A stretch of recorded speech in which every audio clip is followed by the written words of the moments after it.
Firstly, we abolish ILR altogether.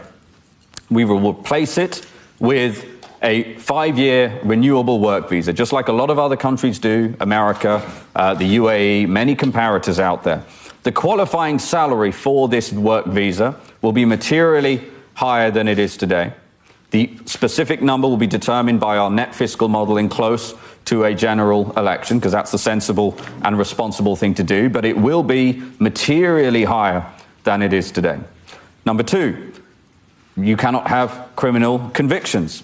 Number three, as Nigel says, when he's Prime Minister, we will ensure we legislate so that foreign nationals are ineligible to claim welfare. That 1 in 6 number Nigel mentioned is a catastrophe. It's cost us £9 billion last year alone. And again, I want to emphasize that's before the impact of the Boris wave has actually been felt.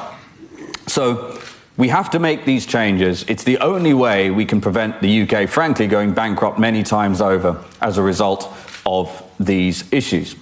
We will also introduce an English standards test. So we will materially increase the required threshold of English needed to qualify for this 5-year renewable visa. And because it's renewable, it means we continue to adhere to those conditions in order to get it renewed after 5 years. That's exactly the sort of thing America does, for example, and it ensures the appropriate level of compliance. We will also increase the number of years you need to be in this country to qualify for British citizenship. The British passport is incredibly precious. We think it's the best passport in the world. It should be treated as such. So we will increase that threshold to 7 years.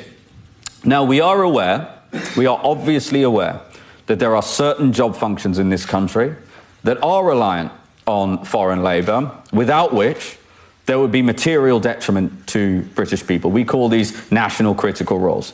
So as a result of that, we will create something called an ASSV, an acute skills shortage visa.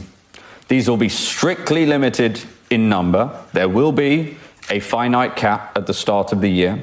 And really importantly, any employer that is sponsoring via this visa and benefits from it will have to pay a levy that in turn is spent on training the equivalent British worker for that role. This has insanely never really happened before, which is why it just goes on and on and on, and the acute turns into the chronic.